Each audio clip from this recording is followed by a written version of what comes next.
We all want to believe. Aliens, Elvis being alive, me shaving my head being a choice. You can follow whatever path you want. It happens in pro wrestling too, and no matter how nuts it clearly is, some people ignore that and decide the truth has arrived.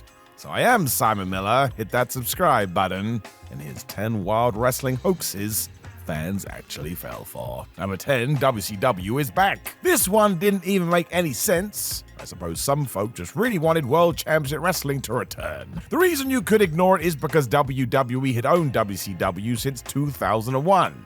And yes, that means all of it. There's no loophole, and if anyone actually tried to run a Nitro, they would be sued into oblivion. Not Elder Scrolls. But in December 2020, a social media handle known as @WCW-2021 claimed that alongside Sky Storm Productions, WCW was being reborn.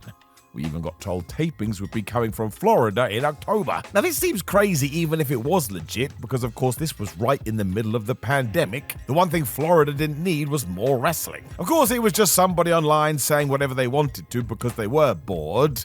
And as we fans were bored too, we just thought, let's buy in. From here on out though, remember, WCW cannot come back unless the WWE choose to bring it back, and I tell you, they are never gonna do that. It's dead.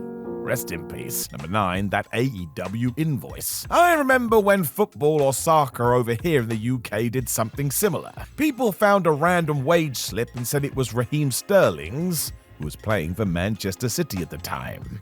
You'll be shocked to hear it wasn't real, and neither was this. If you didn't put your eyes on it, it was the fakest looking AEW invoice you'd ever seen that for some reason listed loads of expenses such as catering and broadband. Yeah, that's not how it works. Further down the list was public relations and advertising, and yes, the likes of Voices of Wrestling and the Wrestling Observer were named here, meaning they were paid off by All Elite Wrestling. I mean, come on! For starters, it would not be documented in such a fashion, and also, it's not true. Stop throwing your toys out of the pram because somebody disagrees with you. Grow up, for goodness sake, and tidy your room. Number 8, Sid's Twitter account. So this is a little more difficult these days as Sid UD passed away in 2024. Which puts things into perspective. The master and ruler of the world made it very clear in interviews he wasn't a social media guy. That didn't stop people buying into the fact that surely the account The Psycho Sid must be real. There were others like this too, and some would do proper numbers because yeah, they thought it was legit. It was not, and Sid has never passed comment on anything big in wrestling over Twitter, for example. And I will say this account at least stopped after his passing. There are other wrestlers who have not been treated with the same respect. That is really not cool. So always think twice about this stuff. Nobody needs to be impersonated on the internet. Number 7, the Big Show death hoax. I mean, what are we doing? Do people have nothing better to do? Good grief. You really are the lowest of the low if you do this, especially with wrestling. Wrestlers have passed away from nowhere, so if your stupid article gets steam, you're gonna trick people. Maybe you even confuse a family member. So please stop this. But back in December 2016, an individual who claimed to be part of a WWE-affiliated blog wrote that The Big Show or Paul White had passed away in a car crash, and no, he had not. Thankfully, the Associated Press was on hand to squash this, but it still did the rounds. I can think of few things worse than this. We are talking about real human beings, for goodness sake. I hope that I never see this again. Number 6, Montreal was a work. Yes, I hate Me Too. Why are we even still talking about this? Well, it's mostly because a lot of other people do. I'm sure you know the deal with the 1997 Survivor Series, so I won't bore you.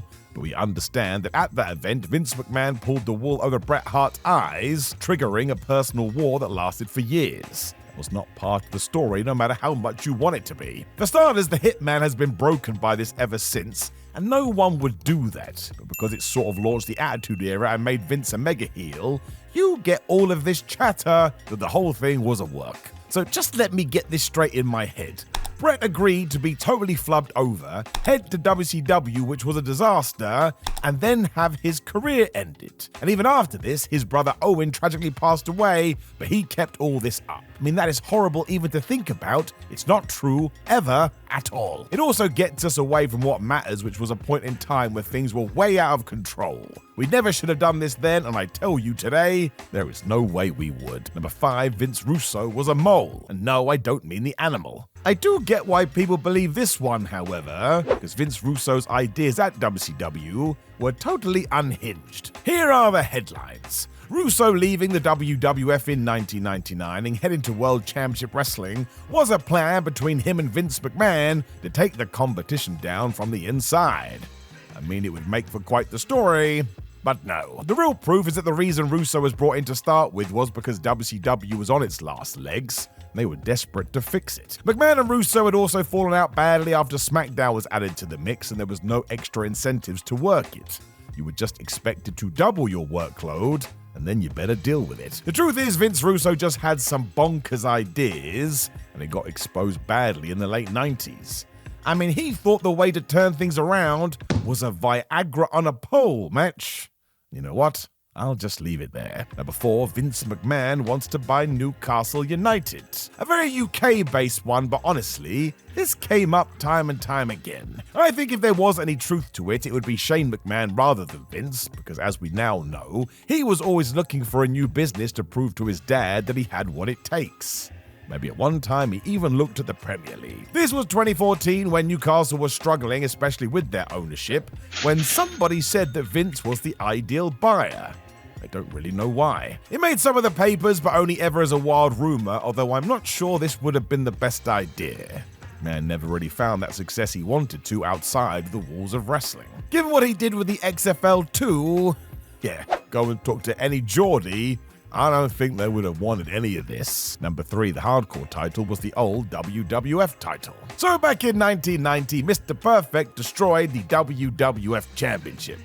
What an absolutely terrible man. It was all storyline, of course, but when the Hardcore Championship was introduced in 1998, many a fan claimed as an Easter egg we were using that same belt as a wink and a nod to the past. I'm sorry to be that guy, but no, we were not. It was obviously the winged eagle, you can see that, but rather than tie into that narrative, basically the WWE just smashed up whatever they had lying around, so it sort of matched the stipulation. The Hardcore division was quite creative for a while too with the whole 24/7 rule, and given that thing did get hurled around, it made sense that before long it got wrecked. There was no connection to the past though. I think the company just looked what they had in their prop cupboard and went, that'll do. Number 2, Vince is going blind. All based on one clip. Forget the others we saw, let's just talk about this one instead. It kicked off in 2015 when a fan at Raw said during a dark segment celebrating Pat Patterson, McMahon needed extra lighting to get to the ring. He also had a lot of people help him to the back afterwards, apparently. There was then that behind-the-scenes WrestleMania footage where he does reach his hands out as if he's struggling to find someone to hug. But yeah, if you witness that, it kinda does come across like maybe he is blind, but you have still taken a massive leap. WWE denied this instantly because the rumors got so loud, and let's face it, even if it had have been accurate, Vince McMahon would never have admitted to it. He wasn't though, he had his sight.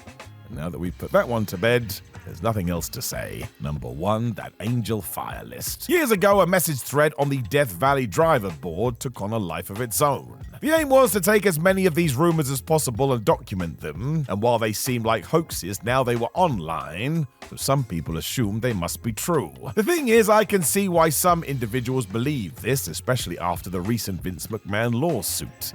There are some horror tales on there that feel way too close to home now, and if any of them are accurate, what the flub are we doing? Some clearly went too far, but it doesn't make for great reading now, and there is more to this. There was also an idea that Tony Khan was a member of this board, and hey, maybe he was. It was the internet before the internet, and if you were ahead of the game, you would have wound up here. Because I can tell you this, the online wrestling community has been going on for a long old while. If you were part of that in the late 90s, there was only a few places to go. Know of any other wrestling hoaxes that got way out of control? Make sure you let us know in the comments below before you like the video, share the video, and subscribe. Then make sure you click the video on the screen to learn even more about professional wrestling with me, Simon Miller the Bald Idiot. But otherwise, you take care, my friends. Why not go and have a lovely cup of coffee? Goodbye.